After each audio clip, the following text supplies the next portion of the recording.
The Inductii. Lore and commentary will begin after a brief story to get us in the mood and show what is to be discussed. From the Bald Library. Grist for the mill.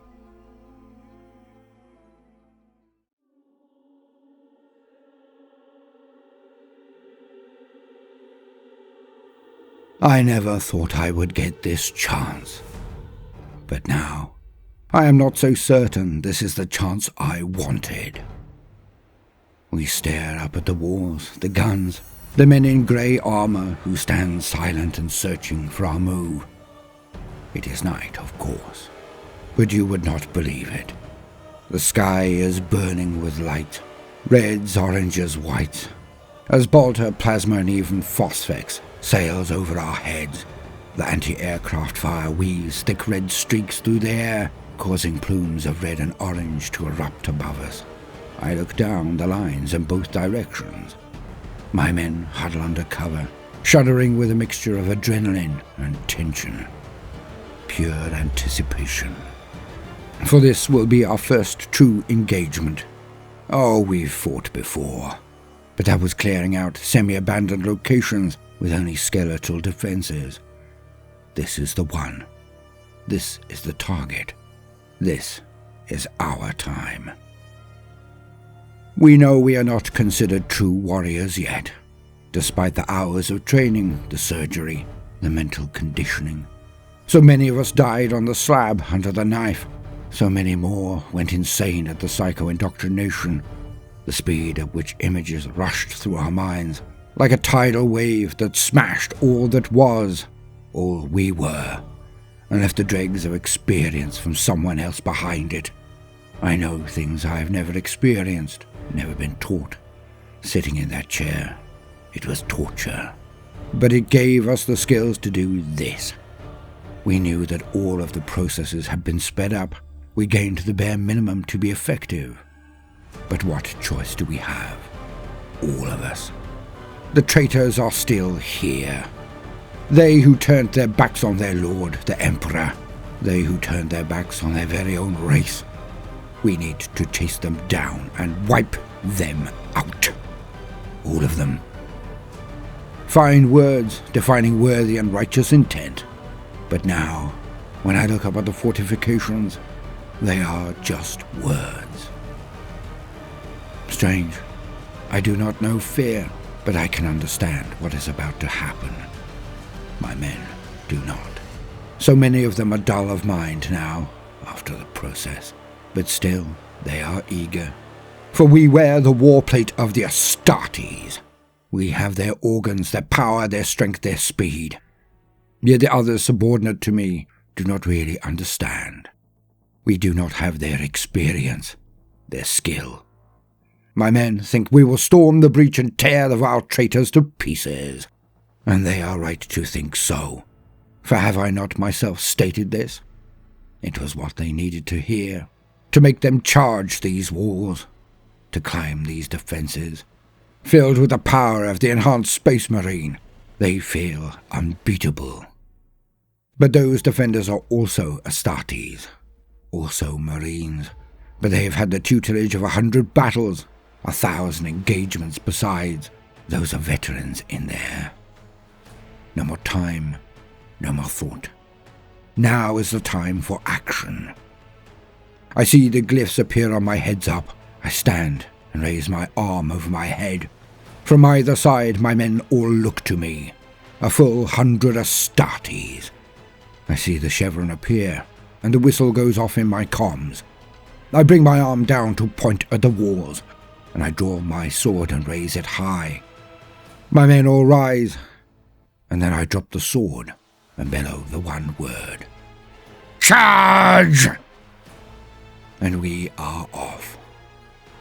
Right behind me, the standard bearer holds the company colours, blank save for a number, 223 at its centre.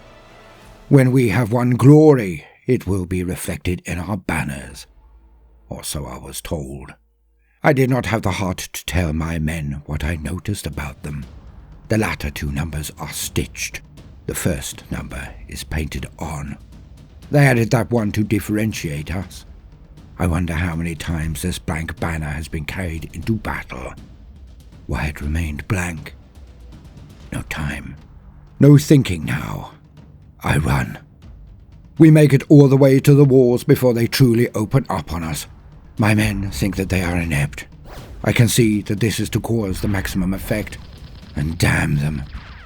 It's effective, all right. Scything beams light us up from above, and then the death begins. Pinpoint accurate holes appear in men left and right.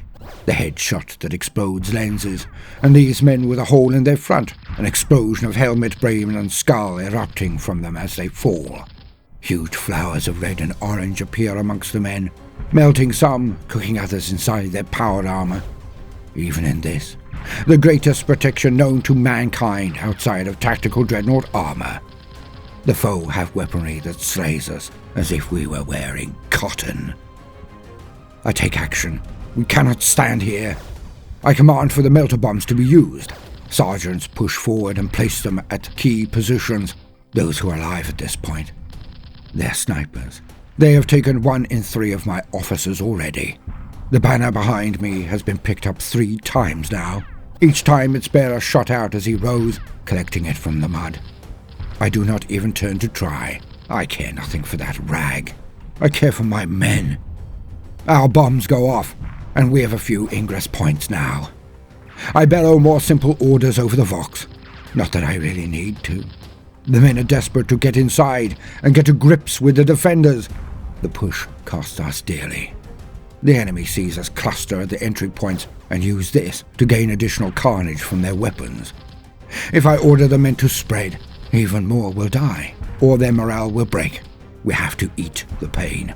It is all we can do. I rush to one such ingress point myself, and my bodyguard attempt to form a shield around me and the 5th standard bearer now. We finally make it to the hole, and have to step on the carpet of our own dead to get inside. And there, things are worse. I watch as more of my men come in and charge at hardpoints set up directly in front of us. How? How did they know where we would place the charges? But they seem to know. And their heavy firepower cuts my men to pieces. Las cannons, heavy bolters, fragmentation grenades land amongst us so thickly it is like rain. They slay few, but make communication and thought impossible. And so, my men charge. There's nothing I can do now, even if I could think of anything. All is screams and explosions of fire and death. The lines before me torn asunder. I am now near the front, and I raise my sword again high and lead to the charge. 2 of my bodyguards hurl themselves in front of me as the defenders keep up their incessant firing. But we get to them. I leap over the barricade, and I put my power sword to good use. I sweep it forward and take the head off my first enemy. I then roll forward and bring it into the torso of another, watching as a discharge from it electrocutes and melts the internal organs of my foe. And then I curse. For these are not the iron grey-clad Astartes. These are servitors. We are being slaughtered by servitors. Then they begin to pop. When they can fire no more, when they are surrounded by my men, someone somewhere is watching, and they are detonating the servitors, each one taking at least one of my men with them, sometimes many. The confusion is absolute, and then the ground rumbles. I am unbalanced, we all are, as perfectly aimed shells strike our area from within the fortress, and those of us not slain are knocked to our knees or flat in the mud. They continue this pounding as their snipers fire again and again, taking the heads off everyone rising. I can see our own stragglers, those nearest the gaps in the walls. They are running. The shaking now ends, and doors open in defences just before us. Out pour the true foe. Marines in grey, with yellow and black markings on their shoulders. We are unbalanced, pinned down and sliding in the mud. They hit us like an avalanche. I try to rally those closest to me, but none can hear over the shouting of the enemy. They dance amongst us like we are overgrown children, their strikes so clean and economical, their abilities factors beyond our own. Then, as one of their sergeants cuts through my remaining guards, I realize they are not screaming war cries. They are not bellowing their fury. They are laughing. They are laughing at us! I raise my sword in salute, then pounce forward, thrusting with it. And I barely saw him move. He just appeared at my side. He did not teleport. He was just so confident, so skilled. I did not see him move. An explosion of pain in my midriff. Blood erupts from my mouth. He lifts me up on his sword. All I can see is my men. They're being slaughtered like children. This is no battle. This is an execution. As I die, I lose my sight, and all I can hear is his laughter. In the command section, but 2 miles away, Praetor Lucullus barked to his staff. "Report!" And the centurion nodded and responded. The 233rd Company gained the first perimeter, but was repulsed. Heavy casualties. "What's left?" barked the Praetor. "They sustained 73% casualties, sir." The Praetor nodded. "Pull them back and rest them until they merge with the remainder of the 2nd and 3rd waves." "The remainder?" "We will likely break through with the 4th wave." "And if we don't?" asked the centurion. "Then we take the newly formed composite company and hurl that in too. Those are Marines down there, sir." "Sort of," stated the Praetor. The centurion stopped looking at his screen and glared at his commanding officer. The Praetor noticed and matched his junior with a steely look. "Did you think this would be easy? Those are iron warriors in there. They were built for this. For siege defense, forget the 7th. The 4th have always had something they do not." "And what, sir, would that be?" said the centurion. "Spite." The Praetor then returned his vision to the screens before him, tracking the battle as it progressed, as hundreds of chevrons moved forward, and then quickly went dark. The Praetor nodded again. "We break in on the 4th wave, if they try hard enough. Those are our brothers down there. They are Marines. No, centurion. They are Inductii. What comes off that battlefield may be Marines. Eventually."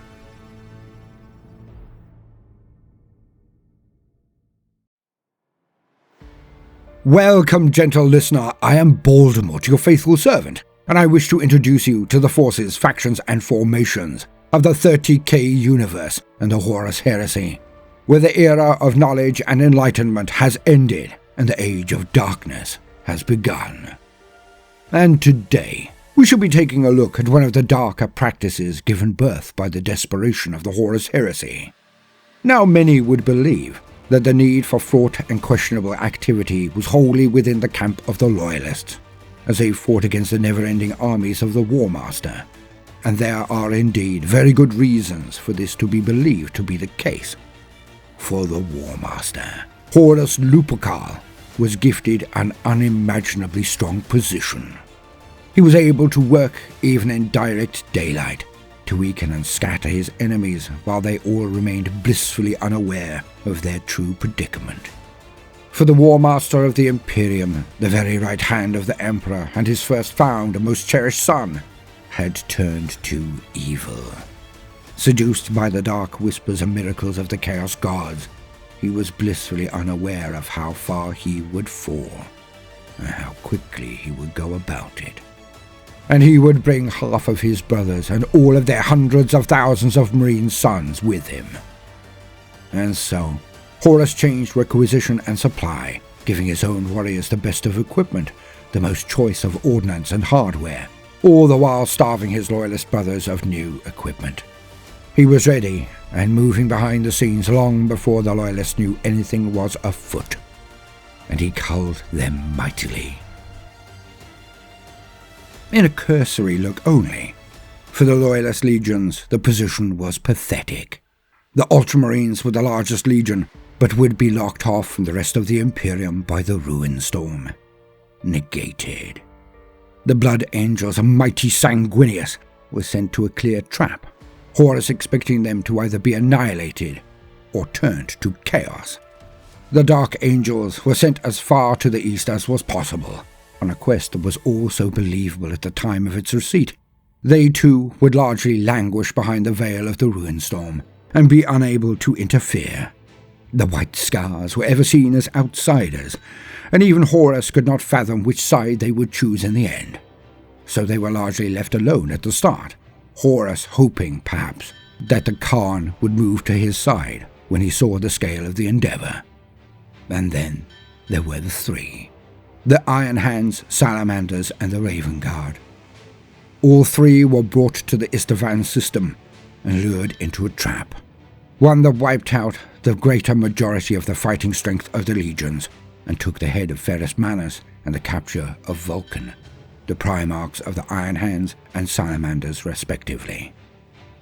The Loyalists were not prepared, and to reach power and preparedness of the traitors was as much as any could want before setting out on a campaign of betrayal.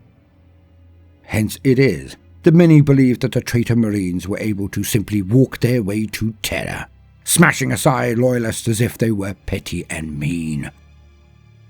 Yet, this is not the case at all. For the forces of chaos, the brothers that Horus had gathered to his banner, were not precisely the best of the bunch, nor did they fight with the discipline and resolve, patience and pride that had been the watchword to the entire Great Crusade. And nor were they without their losses before the heresy even began. For on Istvan III, the legions under Horus would sweep away those units and formations that they knew would always cleave to the Emperor and never ever betray their liege. So large swathes of the traitor armies were put to the sword before ever they even set out on their rebellion.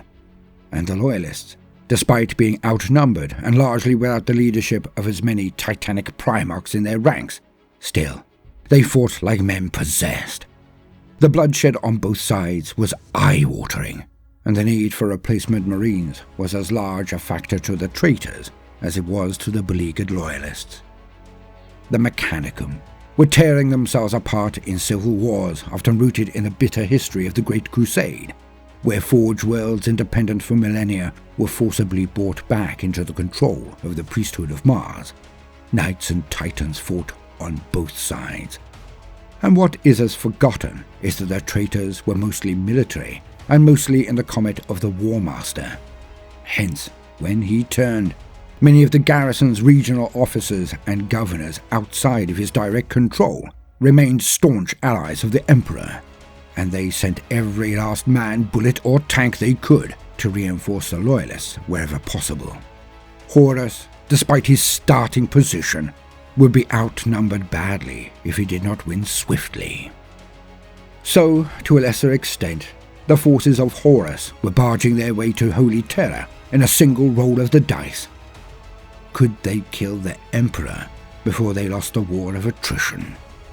Even with all of his advantages, even with the horrors Horus had in his employ, even with all of the experience of the Primarch, who spent the longest under the Emperor, learning at his side. Even with all of this, it was a desperate gamble, and Horus knew it. Hence the need to push onwards, to never lose momentum or permit his brothers to lose concentration on the goal, was such a factor that it led to an equal level of desperation in the traitor armies as well. And in the darkest days for both sides, as Alliance soldiery and Astartes were scoured by the firepower of their enemies, both turned to a practice that was bound to yield sour fruit: the initiation of the Inductii. And now, I will recount the segment fully outlining the practice and position of the Inductii from the Horus Heresy expansion, the Siege of Chthoniya. Why not get it from the horse's mouth? As usual, to quote: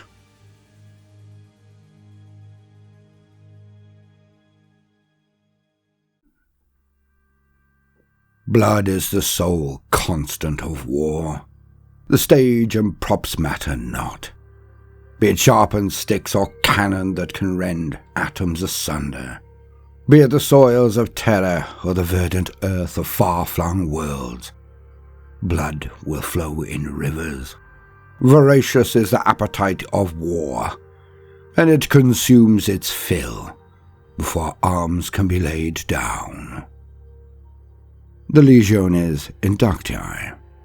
For generations prior to the heady days of the Great Crusade, the Emperor and his Generites laboured within the depths of the Imperial Palace to create exemplars of martial prowess, warriors that would lead humanity to its rightful destiny across the stars.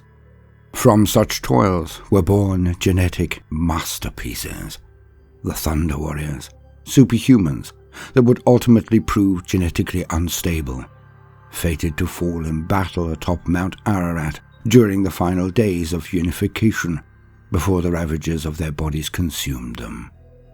Though the Thunder Warriors burnt bright in glory, from their legacy was born the 20 Primarchs and the Space Marine Legions, warriors of unyielding strength and resolute spirits who would become the standard-bearers of the Emperor's Great Crusade.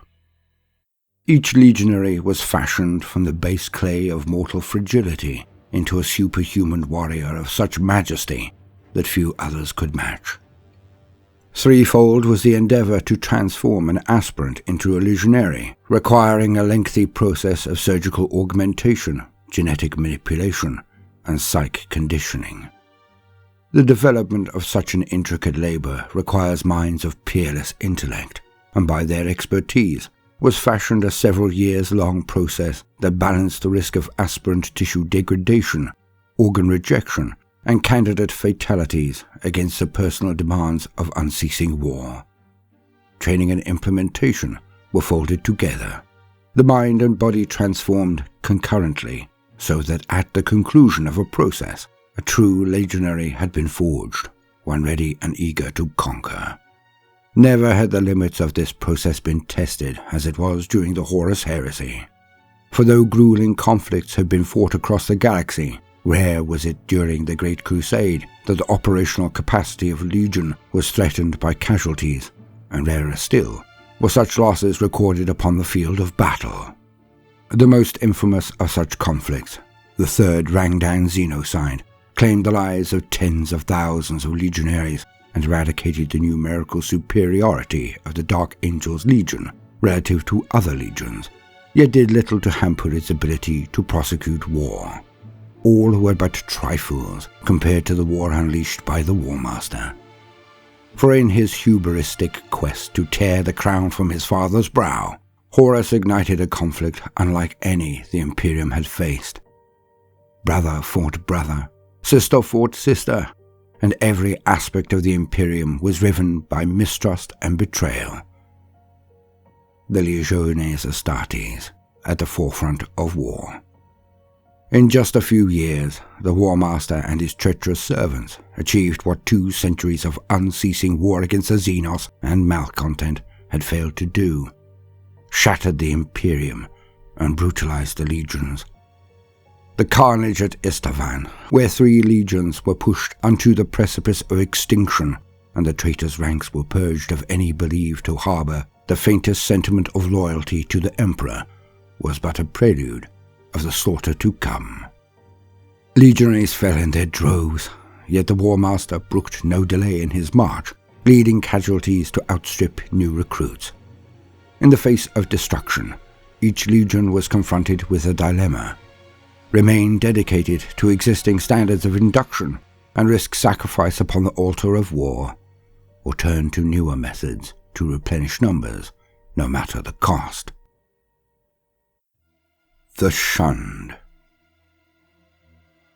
The term Inductii is a broad appellation used within modern records to refer to any legionary recruited into the Legiones Astartes following the events of Istvan V through to the War Master's fall.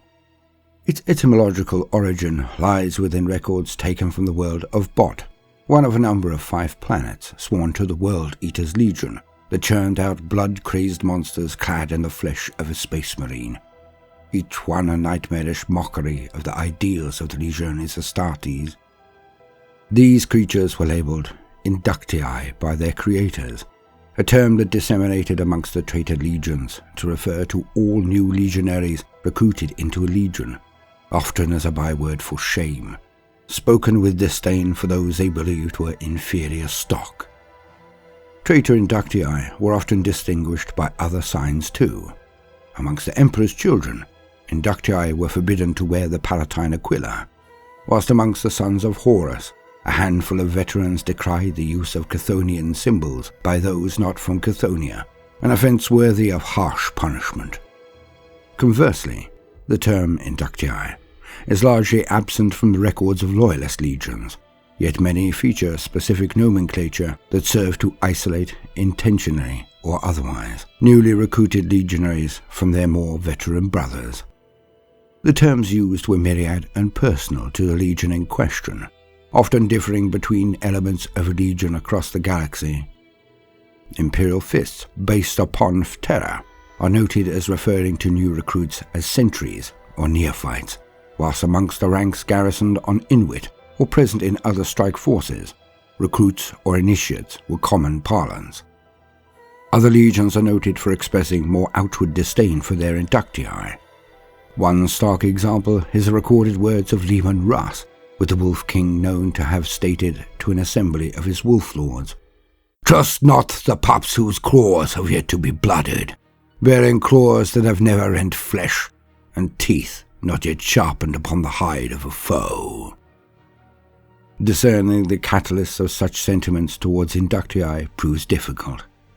Of the tens of thousands of Inductii analysed by Mechanicus Genitors post-conflict, most possessed little noticeable physiological differences to their traditional inducted brothers.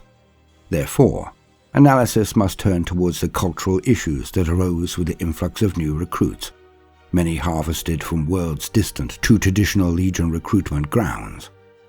During the Great Crusade, clashes in tradition were not unheard of, with many legions stranded on the galactic frontiers during the Horus Heresy. Access to existing recruitment grounds, which consisted of planets bearing a similar cultural identity to a legion's home world, proved limited for most. As a consequence, legions sought new planets from which fresh generations of legionaries could be gathered. The pace of war often prevented the establishment of ties with such worlds, nor did it allow lengthy assessments of planetary cultures. In many instances, Legion strike forces would descend upon the planet in a manner akin to an orbital invasion, enforcing rapid genetic screening of potential candidates, then departing with those of suitable genetic viability. Where some legions expended a modicum of effort to marry the culture of aspirants with the main of the legion, the scouring of penal colonies by warbands of the Night Lords, or the Dark Angels' ties extracted from planets with honor-bound cultures, success was varied, a balm incapable of soothing all divisions. Harsh training programs, supplemented by intense bouts of hypno-indoctrination, were implemented by many legions in an attempt to subvert lingering cultural ties. Where hypno-indoctrination was employed, it was common for old ideals to clash with new ones in the aspirant's mind, leading many Inductii to become little more than crude parodies of their veteran brothers, as they aped traditions they lacked sentiment for. Other Inductii proved resistant to cultural shifts, blending the traditions of their home worlds with that of the Legion, leading to the formation of dozens of subcultures across Legion elements. Inductii companies became common within such legions, all attempts at integration abandoned within them. By the time the War Master and his allies reached Terra, hundreds of thousands, if not millions, of legionaries, both fresh recruits and veterans, had fallen across the galaxy. Those who had served within a legion prior to Horus's betrayal were now the minority. Aged brothers standing tall amid ranks who knew nothing but a legion consumed by desperation or corruption. Gone was the unity of a single legion, for their numbers were scattered across the galaxy with varying adherence to legion cultures and tactical disposition, each a pale imitation of an age, now rendered extinct. A generation apart. Necessity is the matriarch of innovation. Such are the words of an ancient Terran proverb, words that rang true and loud through the works of the Legion's apothecaries as they told to stave off the dire cost of the War Master's rebellion. Time was not a luxury afforded to those who lived during the Age of Darkness. Legions loyal to the Emperor had suffered greatly at the hands of the War Master's machinations, their strength battered and depleted, while those that marched beneath Horus's banner were hard-pressed to sunder the Imperium's defences and tear down its throne before their foe could regroup. Months gave way to years, and the war, intended to be swift, degenerated into a morass of conflict that ground ever on. Each new delay in the War Master's advance was another the defenders of the Imperium could use to reinforce their defences, to regroup and rearm, to encircle Horus and his fleet, and crush them with overwhelming might. There was no singular moment or unifying command that dictated the launch of the Inductii programs within each legion and its fragments. Instead, the realities of war forced many to face harsh truths. The ideals of yesteryear clashing with the realities of all-out war, until practicalities overcame good intentions, causing safety and tradition to be pushed to the wayside. Methods varied greatly across the legions, dependent on the availability of supplies and adequate facilities, dictated by a commander's morality or lack thereof, and limited only by the depraved visions of those who believed themselves greater in erudition than the Emperor.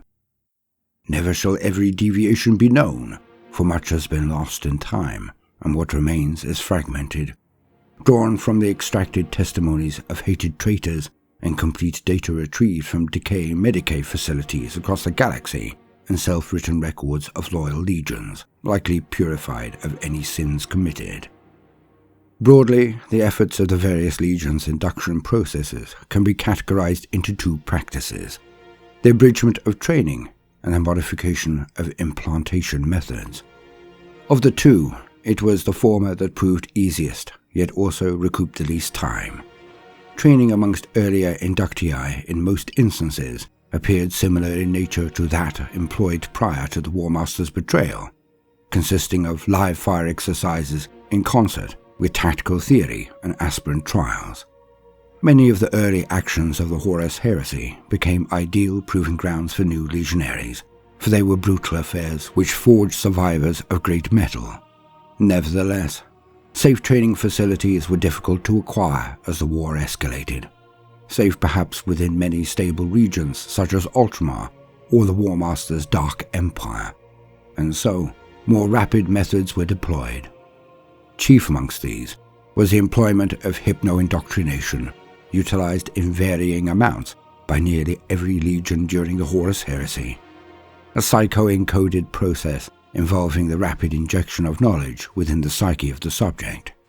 Weapon training, impartation of tactics and, in many instances, subliminal obedience messages were combined with memetic packages which were loaded into the brains of aspirants in an attempt to rapidly mold legionaries' minds.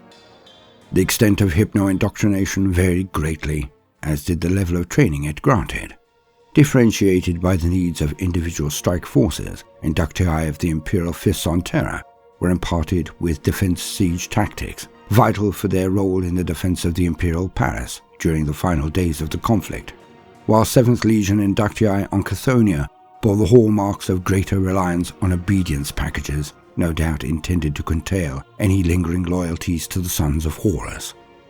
Conversely, hypno-indoctrination packages retrieved from Raven Guard facilities in the Segmentum Obscurus leaned heavily on the transfer of infiltration tactics, so that all inductii were capable of persecuting the guerrilla war the Legion had committed itself to.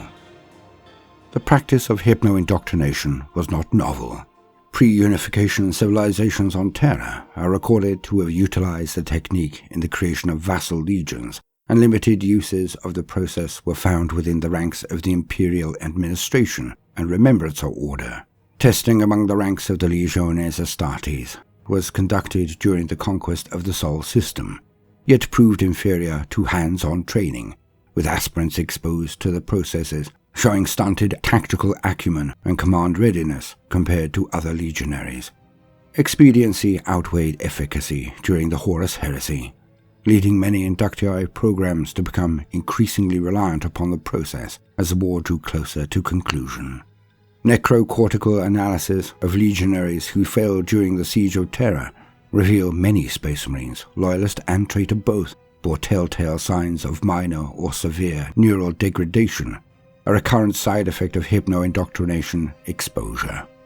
Other side effects, such as persona dissociation, scarring of the dorsolateral prefrontal cortex, resulting in decreased inhibition and increased aggression, and loss of pre-enhanced memories, often substituted with further indoctrination programs that filled cognitive gaps with agreeable traits, are noted amongst loyalist forces that reported high usage of hypno-indoctrination in Inductii creation.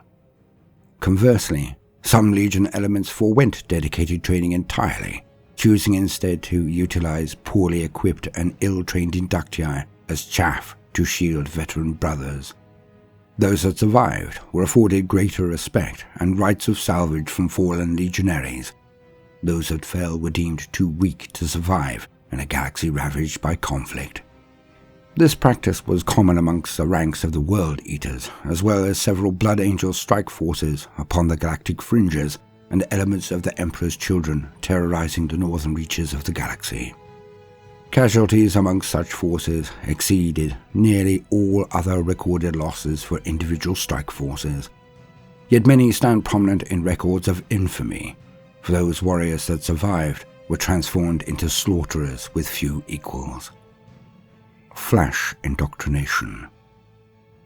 The practice of hypno-indoctrination was swiftly accepted by the legions, and their numerous records indicate the lack of respect veteran warriors held towards those legionaries who underwent the process.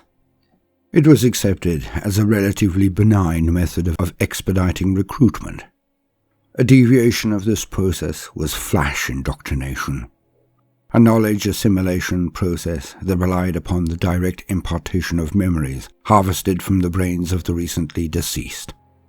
To many, flash indoctrination was akin to desecration, the theft of the dead's thoughts to mold the minds of the living. Individuals were transformed into simulacrums of the dead, straying close to the fables of necromantia or the divination of death. Utilization of the process proved heavily restricted during the Great Crusade, granted only by the Emperor's edict. A blessing records note was gifted solely to the Assassinorum temples. Such praxis did not survive the madness of the Horus Heresy, and only a handful of instances of its usage have been confirmed. Most infamous is the employment of flesh indoctrination by the World Eaters. Exploration of 12th Legion training facilities bore witness to blood-soaked gladiatorial pits within which murderers, both mortal and superhuman, duelled. The memories of the fallen harvested, collated, and forced upon the Inductii of many of the Legion's fife worlds. Thousands of memories of savagery and death was a pedagogy of such aspirants. Rational thought supplanted by unquenchable rage, humanity extinguished, and bloodthirst ignited. The World Eaters were the sole purveyors of such technology, with lesser-known examples including the frenzied zealotry of some world-bearers Inductii, or attempts to engineer unthinking obedience in newly raised Iron Warriors garrisons. A handful of records also suggest the process was not confined to the ranks of the traitors, with Dark Angels Inductii whose lineage suggests recruitment on Caliban bearing hallmarks of the minor employment of flash indoctrination. For what purpose remains unclear. Ultimately, flash indoctrination proved a highly effective tool, yet limited in scope, more likely to forge a warrior of narrow mindset and unstable temperament than a legionary of great caliber. To those who saw Inductii as little more than disposable tools, such drawbacks were negligible. Where alterations in training methods proved unable to sustain the cost of war, legions turned instead to dismantling safeguards traditionally employed in the implementation of aspirants. Tradition dictated that an aspirant's elevation was conducted in phases, a necessary process that ensured each implanted organ was given adequate maturation time and decreased risk of tissue rejection. Furthermore, in instances where the subject lacked the necessary strength to withstand the rigors of implantation, the use of phases offered the greatest chance of mature organs being viable for extraction and preservation. As casualties mounted, such delays proved impossible to countenance. The extent of deviation from traditional methods varied widely between legions. Causality can be drawn between the measure of losses suffered by a force and greater instances of bypass safeguards and rapid implantation methods. Legions established in more stable regions of the galaxy, such as those garrisoned upon Terra, Ultramar, or within subjugated regions of the War Master's Dark Empire in the northern galactic reaches, serve as an ideal baseline for implantation deviations. Ready access to material and recruitment pools facilitated only minor alterations to established processes. Records provided by the apothecaries of the Ultramarines describe a program of accelerated recruitment and induction involving the implementation of mass recruitment and genetic screening across the 500 worlds on the orders of Rabute Gilliman. Administration records note the establishment of martial law over planets within Ultramar, each overseen by several 13th Legion warriors, designated as Consul Lanist, or Overseer of the Enlisted, whose responsibility lay with the conscription of militia regiments from their population. In concert, Legion apothecaries were tasked with genetic screening programs upon both the conscripted and their families to identify those with viable genetic markers for induction. Those discovered were dispatched to Legion training facilities within more stable regions of Ultramar. This provided the Ultramarines with a steady, stable flow of aspirants, with conservative estimates stating the 13th likely experience a net gain of legionaries over the course of the Horus Heresy, despite the numerous fronts on which its forces fought. Estimates reinforced by the strength and size of the 13th Legion at conflict's end. Higher quantities of recruits enabled the Ultramarines to rely solely on hypno-indoctrination as a means to shorten legionary production with no recorded deviations to implantation techniques. Greater divergence can be observed within the practices of the Imperial Fists upon Terra, who labored to swell their numbers in preparation for the defense of the throne world. An individual of little compromise, Rogel Dawn, Praetorian of Terra and Primarch of the 7th Legion, sought not to eradicate centuries of good practice, but hone it instead, co-opting the skills of Mechanicum Genitors extracted from the beleaguered Mars. Through experimentation and sacrifice, the minds gathered beneath Dawn's aegis devised new orders of augmentation that delayed the implantation of both the Bitcher's gland and Suzanne membrane, organs responsible for a legionary's ability to expel acid substances from their mouth and enter a state of suspended animation in response to trauma respectively. Extant records show Dawn viewed the two as vestigial, given the threats faced, for when the War Master reached Terra, no prisoners would be taken, and few would be granted the reprieve of extended recovery. By the latter days of the Horus Heresy, apothecarian records note a 32 decrease in implantation time through the combination of such methods with intense hypo-indoctrination. The same records note an average increase of fatalities by a 114% due to increased tissue rejection and immunocollapse. Later data also suggests the misordered implantation of both organs may have resulted in permanent degradation of the genetic code necessary to utilize them. Similar alterations were common amongst Inductii from numerous legions, and were observed from strike forces based within the Segmentum Solar to those active on the fringes of the galaxy. The combination of implantation phase, Magos Biologus records placed the number at 13 total under normal conditions, proved the most common practice for Inductii creation. Word-bearers Inductii deployed to the Segmentum Tempestus are recorded as lacking black carapace for several deployments, afforded the right to adorn themselves in power armor, only after they had proved themselves in battle. Some Death Guard inductii present in warbands fleeing Barbarous during the late Heresy period are noted as lacking multi-lungs, running counter to the Legion's legendary resistance. Imperial scholars theorize this drove many to accept the powers afforded to those Death Guard gathered around Mortarion.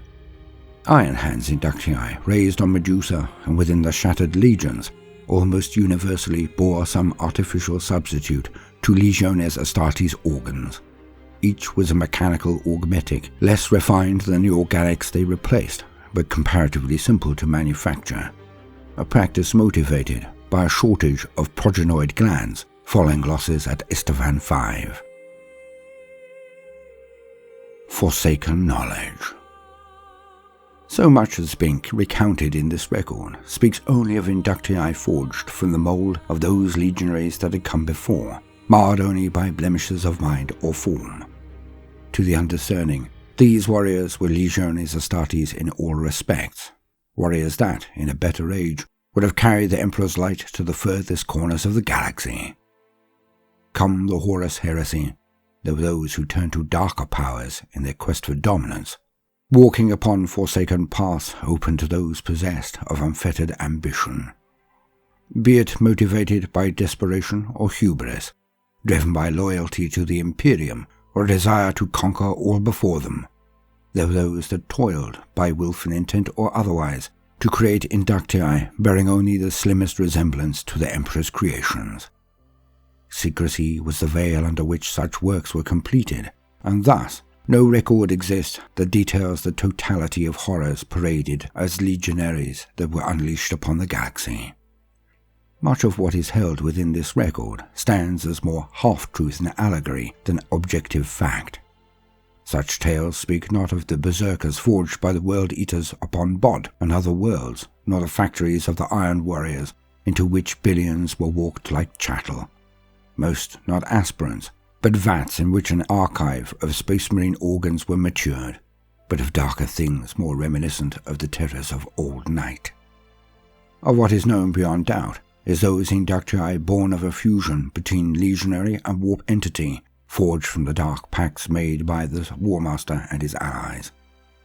Though records exist detailing the activities of such abominations amongst the ranks of the word-bearers from as early as Istvan V, such inductii grew in number as the war progressed and corruption wormed deeper into the hearts of the traitors.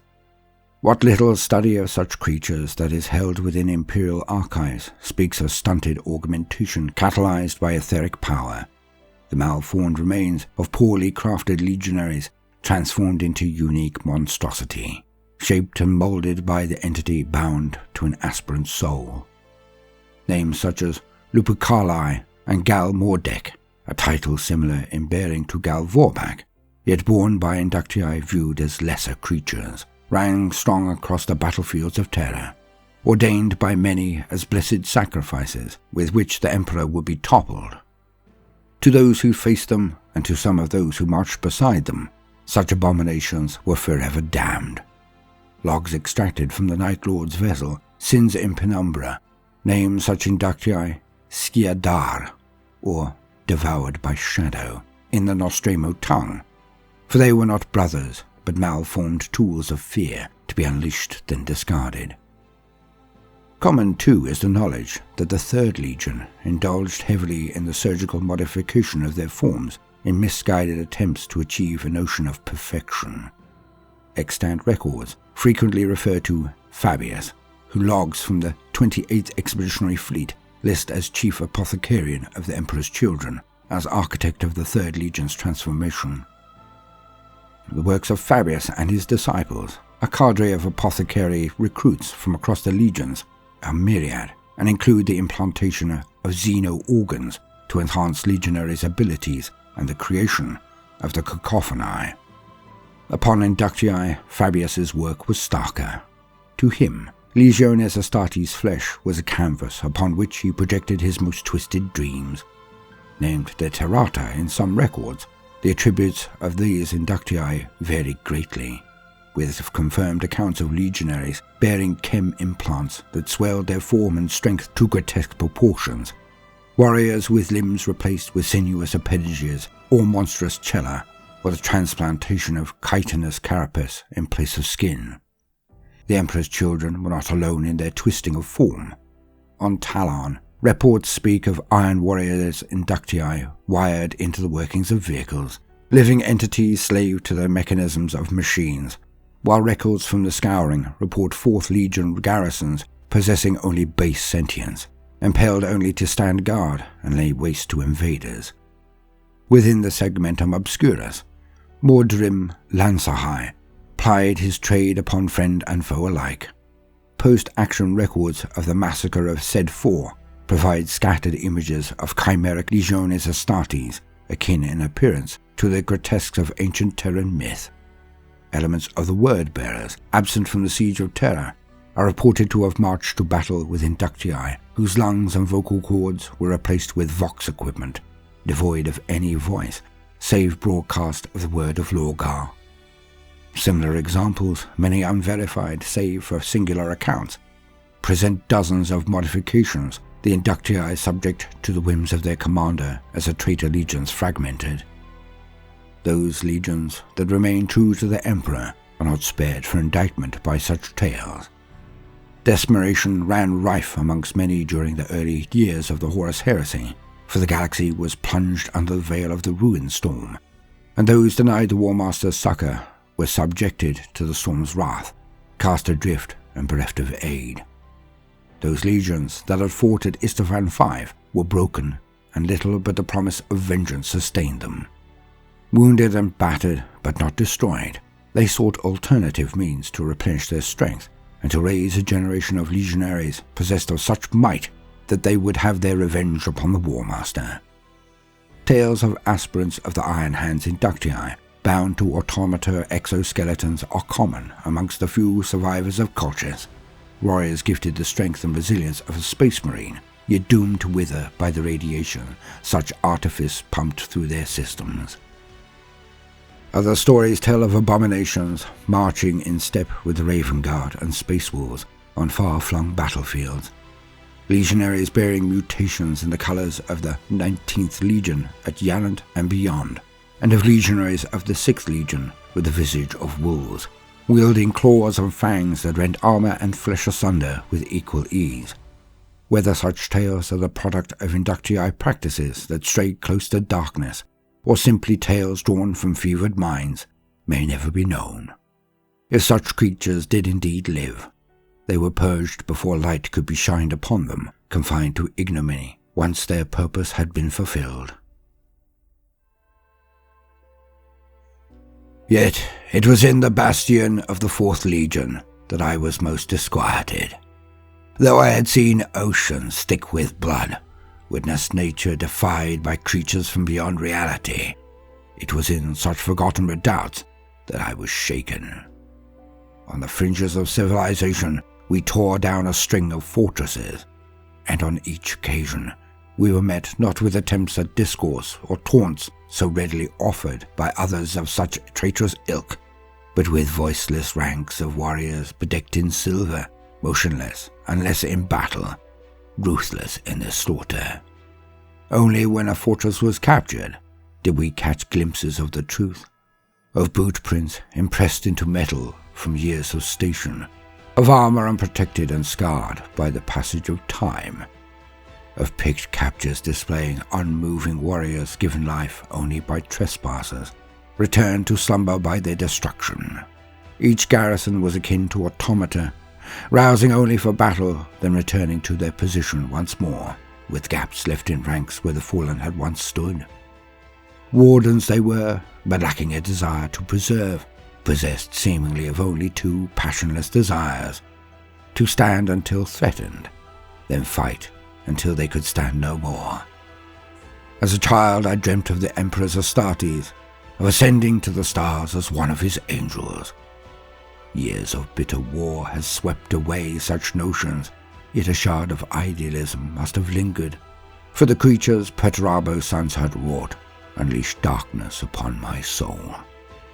In skin and sinew, the guardians we faced were legiones Astartes, yet far lesser in mind and spirit were they. Hollow were they, a sham of majesty, a facsimile of life created to propagate spite and death, to stand amongst rubble and ruin. End quote.